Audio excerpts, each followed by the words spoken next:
Muraho neza bakunzi b'inkuru nshyashya TV.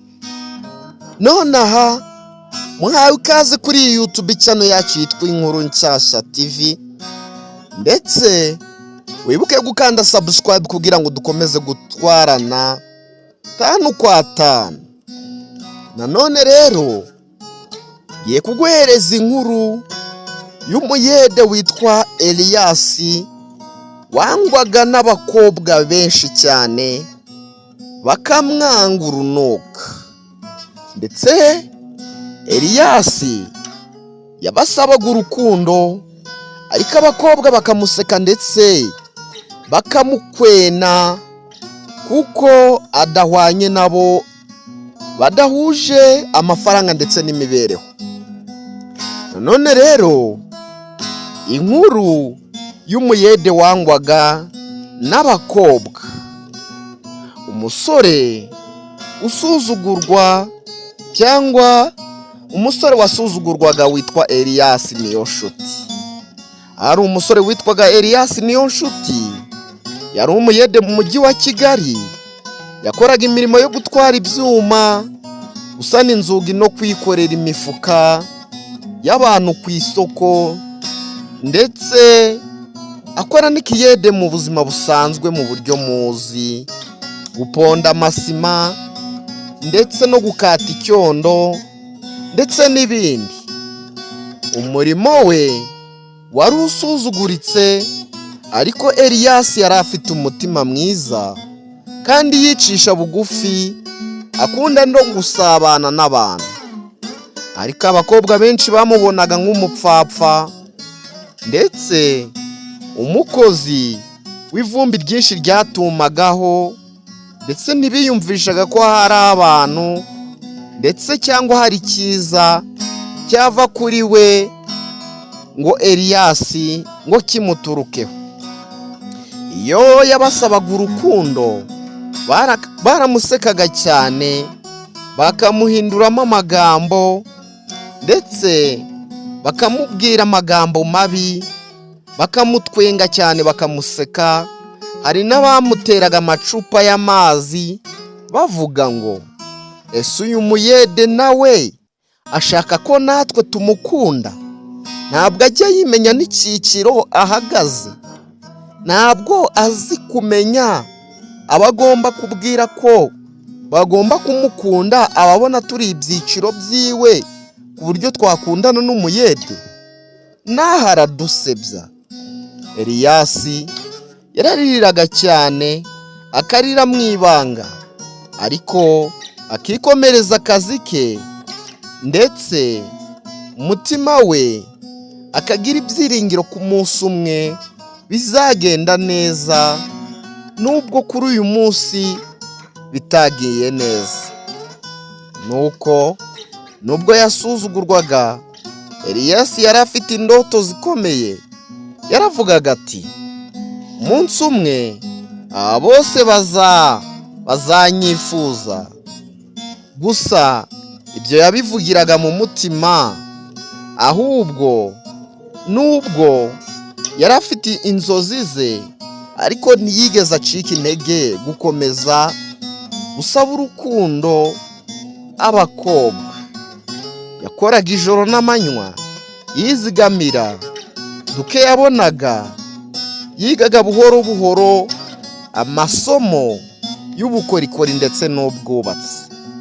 Hashize imyaka 2 ndetse Elias Niyonshuti yahindutse undi muntu. Yashoboye kwiga amasomo y'ubumenyi mu rwego rw'imyuga, ashinga kampani iciriritse y'ubwubatsi. Yari umuyobozi w'inyangamugayo, utajya ubeshya kandi akunda gufasha abakene.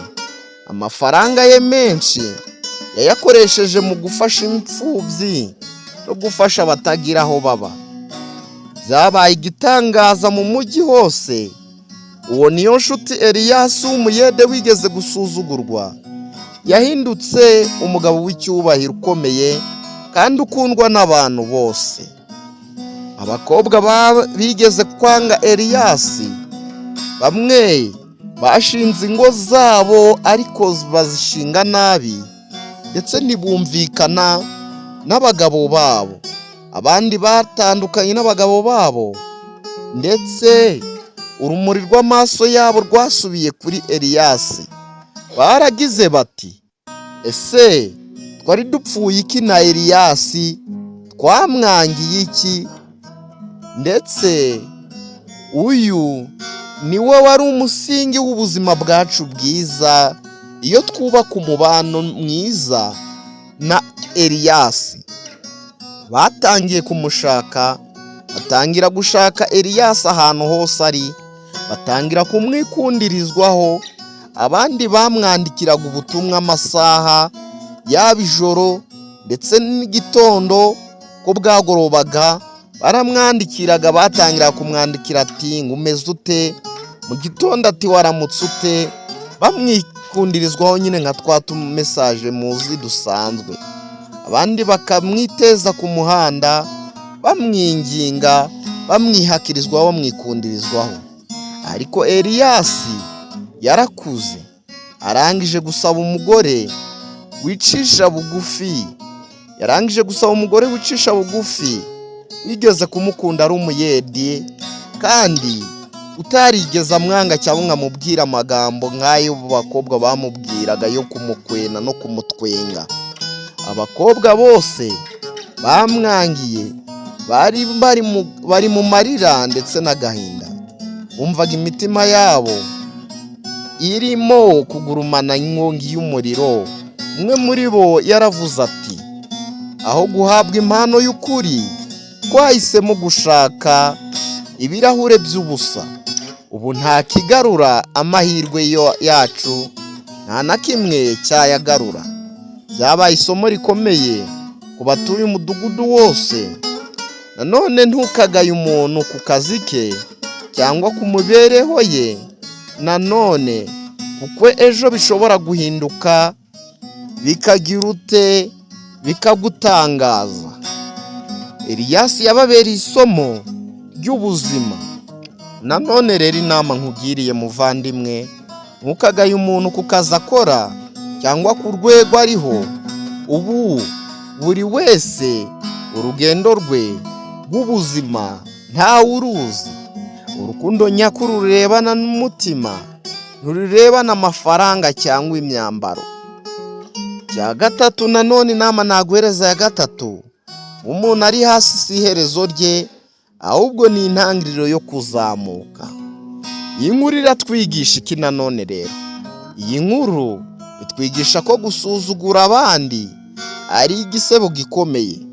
Uyu munsi ushobora kubona umuntu ari hasi, ariko ejo akaba ari hejuru kurusha uko wabitekerezaga.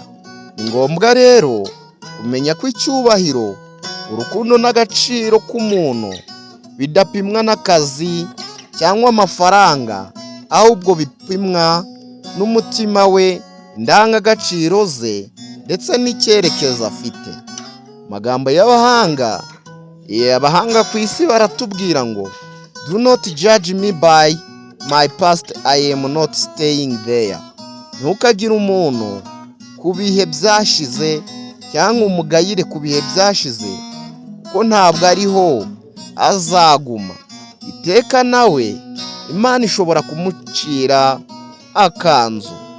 Undi muhanga yaravuze ngo, great things never come from comfort zone. Ibintu bikomeye ntibyavukira mu buryo bworoshye, ahubwo bivuka mu ntambara n'imihati n'imiruho. Undi muhanga witwa Oscar Wilde yaravuze ngo, every saint has a past and every sinner has a future. Buri muntu wera afite amateka mabi, kandi buri munyabyaha afite ejo cyangwa afite ejo heza hazaza. Uyu munsi ushobora kubusuzugura umuntu, ariko ejo ukazicuza. Niyo mpamvu tugomba gukunda, kubaha no gushyigikira buri wese, kuko ntawe uzi ejo he uko bizaba byifashe. Ndabakunda cyane cyane. Uwamaze gukanda subscribe, Imana iguha umugisha. Babagezaho iki cyegeranyo ndetse n'iyi nkuru ya Niyonshuti Elias ni Fabien. Se bamaze gukanda subscribe ntabwo urayikanda. Ni byiza kuba ugiye gufata umwanzuro wo kuduhereza subscribe. Imana iguhe umugisha. Kandi nanone ugiye gutanga like kuri iki kiganiro, Imana ikomeze iguhe umugisha, ikwagurire imigisha ndetse n'ibikorwa ukora byiza. Ndabakunda cyane cyane. Ciao.